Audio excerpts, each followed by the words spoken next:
Good morning, ladies and gentlemen, and thank you for coming out today and joining us here on a day that I can honestly say is not one in which it warms my spirit. I wish we were here making an announcement about scholarships here in the school district or funding for kids to go and do great things.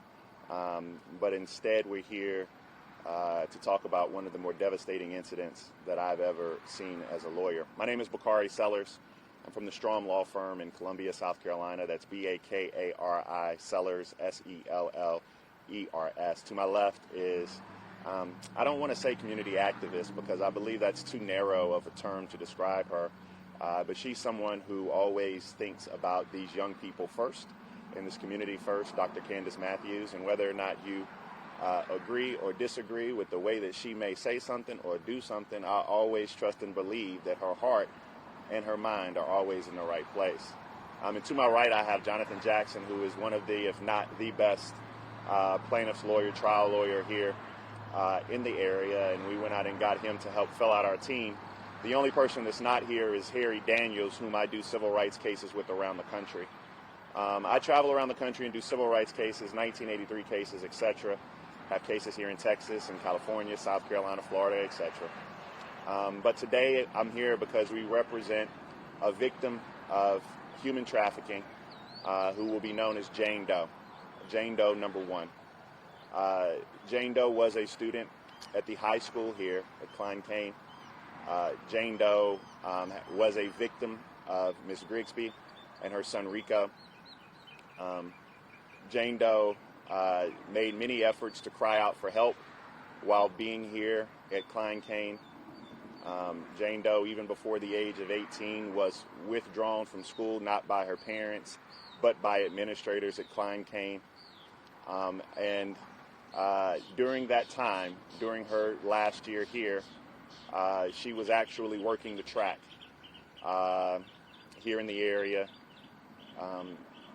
The devastating portion is Jane Doe was forced to sleep with up to 5 to 10 men a night, make $1,000 a day for Miss Grigsby and her son while residing with them.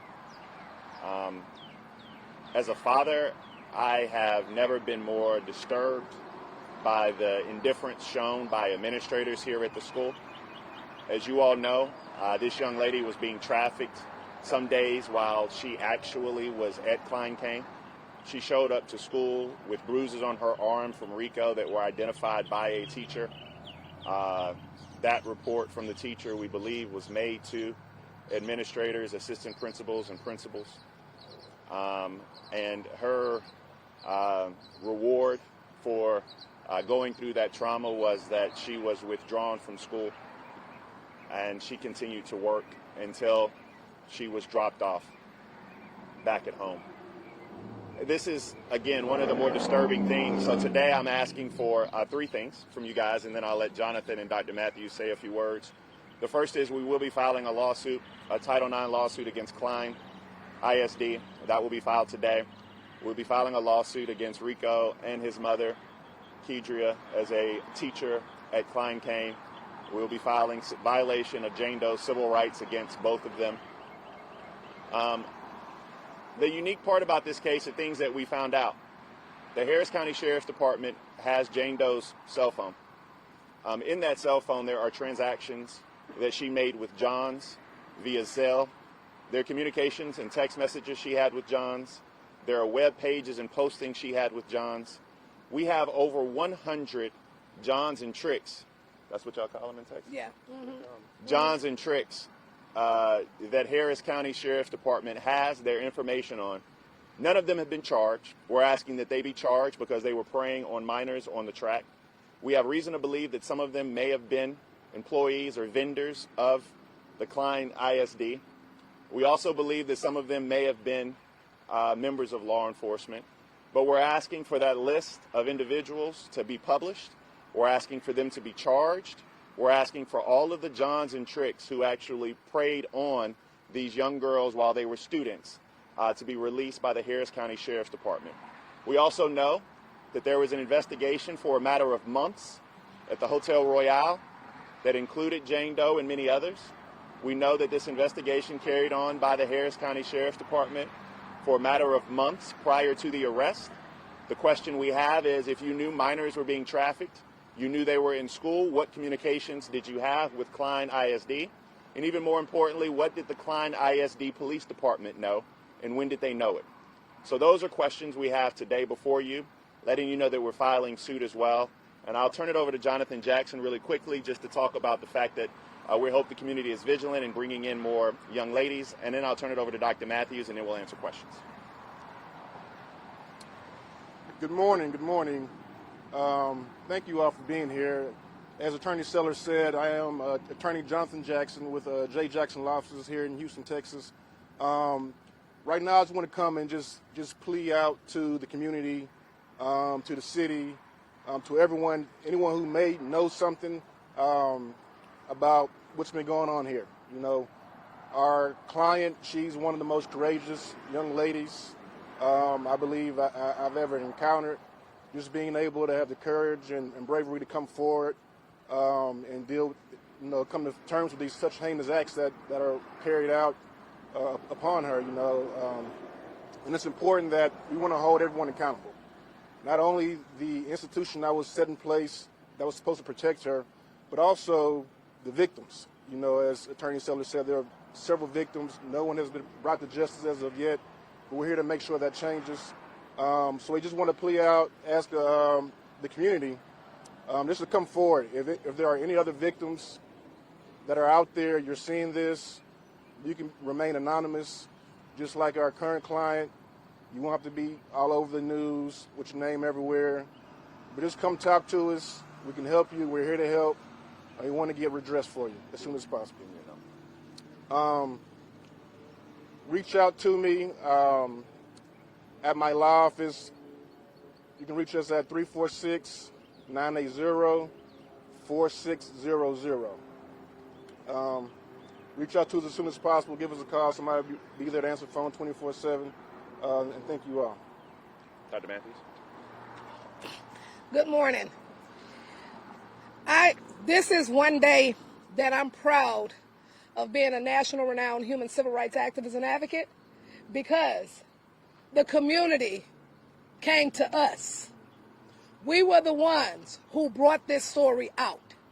If I did not answer that phone, we would not be here today. This is the school district that my children attend. And I feel a different kind of way about it because I live around the corner from here. My daughter had friends that went to that school.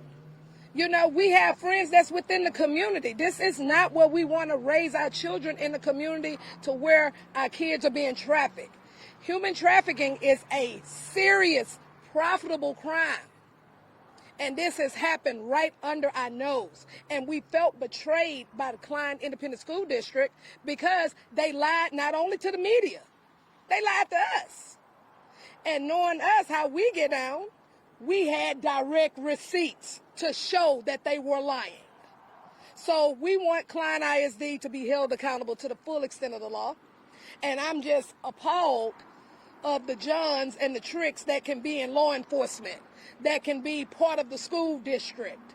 Yeah, we want all your names out, and we want all of you to be locked up and held accountable, because accountability breeds responsibility. And it's our responsibility as community leaders, activists, attorneys, community members to protect our children. Because that's one thing that we do in the state of Texas. We care about our kids, and we care about protecting them. So I would like to say this, with Attorney Sellers is going to be giving me a flyer so I can post on all social media for the ones that's right now suffering in silence. Reach out to me, just like the other people did, because we want the scales of justice to reign on these atrocious snakes that did this to our children. Thank you. One of the things that I want to point out before I take questions is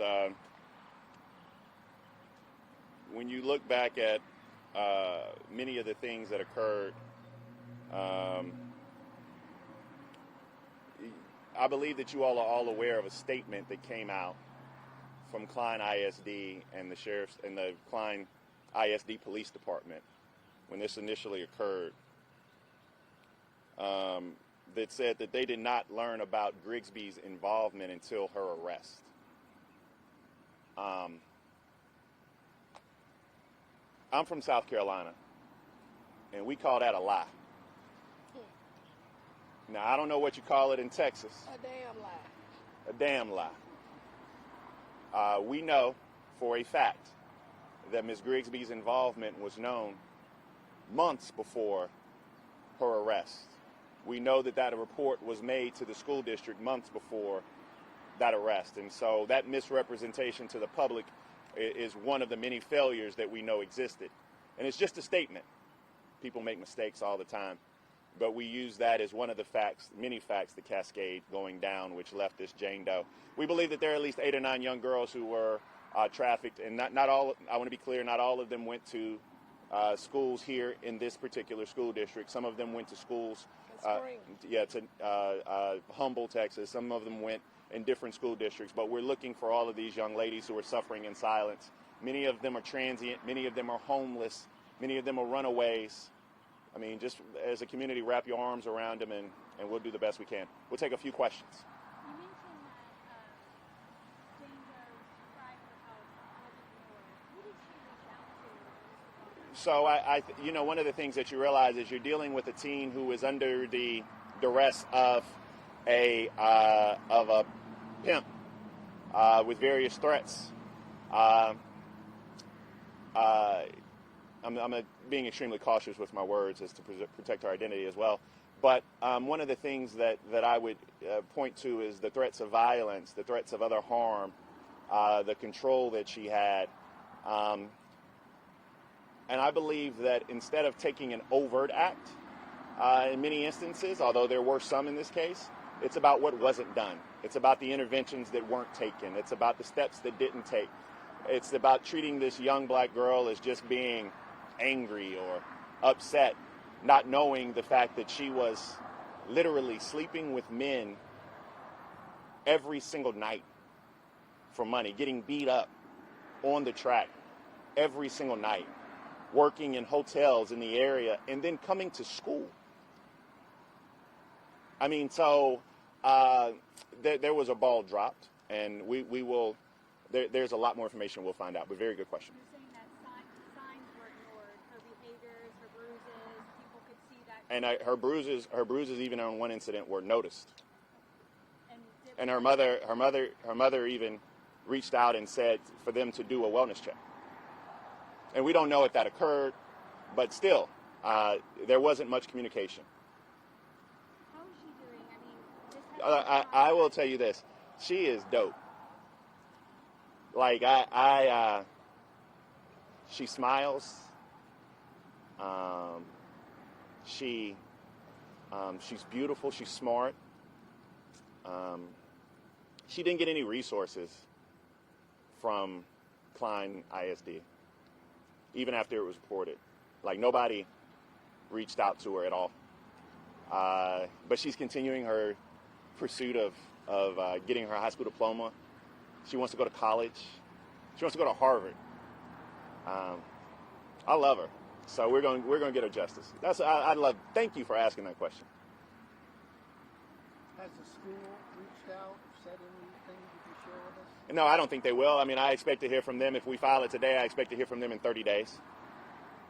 You mentioned the phone and the names on the phone. Who has possession of the phone? The Harris County Sheriff. Okay, and it's your client's phone? Yes. And she cannot get it back? No, it's part of a criminal investigation. She just believes that there were many professionals in the area, community people in the area, that she slept with. would you say that these people are prominent people in the community? I'm a parent. Parent. Would you want to know if a person that comes in contact with your child was at night sleeping with other young prostitutes? Absolutely. I mean, the answer is yes. And so I think that the Harris County Sheriff's Department has to look at that phone, has to go through the data. That look, these people paid via Zelle. We know that. And many times they paid Miss Grigsby via Zelle for the services of girls who were at her school. There are text messages. There are, it's not Backpage, I don't know what they use, but they're this website, they're interactions. So yeah, I mean, look, if it's just 100 people that do recycling, then so be it. But I don't think that's the case. You mentioned that this didn't come up until you reached out to you. Yes. Did they ever tell you they tried to reach out to someone or? Well, see, what happened was that one of the community members that was involved, that is Attorney Daniel's client, she reached out to me a year before when her daughter had got arrested at the hotel, right? So then what I told her is that, okay, give me the information so we can move forward. And I didn't hear anything else from her until after her child was exonerated. And then that's when she started telling us everything what has transpired with Klein ISD, because mind you, Klein reached out to you all and went on the news stating that they didn't know anything about Miss Grigsby being arrested, why she was being arrested, the findings on what was going on, but clearly that they did. And so that's how we were able to get that information from Attorney Daniel's client, and that's how we were able to call them out on their lies, and so, and to be honest, we really want to see that list, because we coming after everybody that's on that list. And it better not be somebody prominent, because I pull up at their house with a bullhorn and everything, because this is unacceptable. I will run them out of Texas until they get ready to go to jail, because this is unacceptable. But yeah, that was how that happened. Yes. Is there any fear of retaliation from anyone charged who's currently out on bond? At this point, The answer is yes. yes. Be very mindful. What's your name? He's with Channel 2. What's your name? Oh, I'm Jason with KPRC, but Corley's my reporter. Yeah, I'd just like to jump in. No, Jason and Corley. So the way that this works with these young ladies is some of them started. What we know is some of them started as young as the age of 13, and they preyed on individuals who were young, who were trying to leave home, and were decently wayward, right? I think that's the term. And they use violence, they use pistol whipping, they use threats of harm to family members. And so the answer is yes. That trafficking is not just about sex. It's not just about money, but it's about the violence that's associated with it as well. So to catch up real quick, we're filing a suit today, a Title IX suit against Klein ISD. We're filing federal civil rights violations against Kadria Grigsby, and Enrico. And we're asking for the Harris County Sheriff's Department to release the names of the Johns that were sleeping with these young people. They have a phone, we know, that has at least 100 different Johns. There's Zelle activity, and their Backpage. It's not Backpage. I keep saying it's not Backpage. It's whatever website it was. Activity. It performs like Backpage. Yeah, and so those are some of the things we're asking for. We're also asking for to know.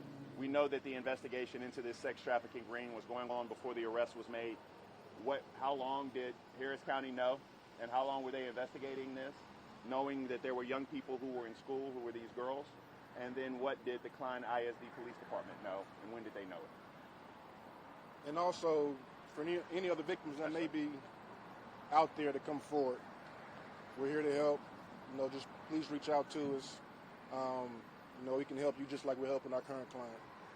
And then we also going to have a flyer that the attorney is going to provide to me, and it's going to be a post, and I'm going to be putting that out on all social media platforms for victims to come forward, because we definitely want them to come forward so we can help them, so they can no longer suffer in silence. Any more questions? Because this Texas heat. Your last one. Yeah, so what we do believe is that there are 8 or 9 There are 8 or 9 at the time trafficked by RICO. We believe his mother had knowledge of that, and those 8 or 9 were school aged. Not all students at Klein ISD. I want to be extremely clear. Some were students or dropouts or runaways or not going to school, because they weren't dropouts, not going to school at different schools in the area and surrounding areas. So you think there was a pattern in the victims? Oh, Of what they certainly. were looking for? Certainly. And your mama knew. Mama knew. Sometimes you say you knew or should have known. Mama knew. Mama was taking them. She was taking them to doctors. Miss Grigsby took them to doctors when they contracted STDs. She took them to hotels. She knew what their ages were.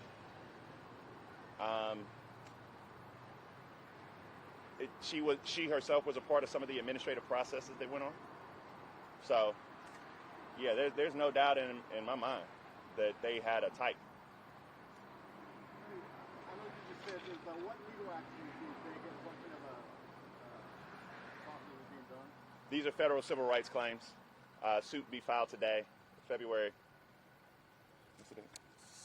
The 7th. 7th. Valentine's Day is in 7 days. Yes. Next Friday. Next Friday. We're filing a federal civil rights claims, Title IX claims. And look, I'm under no illusion. This ain't no slam dunk. This ain't legally easy. But we're going to fight for justice, and we want the community to be with us. Honestly, the community should be outraged. And I'm glad that we have some parents here to share that outrage. With that being said, I love you guys. Thank you for coming. If you have any further questions, we're going to make sure today that when it's filed, everyone will get access to the complaint and lawsuit. We'll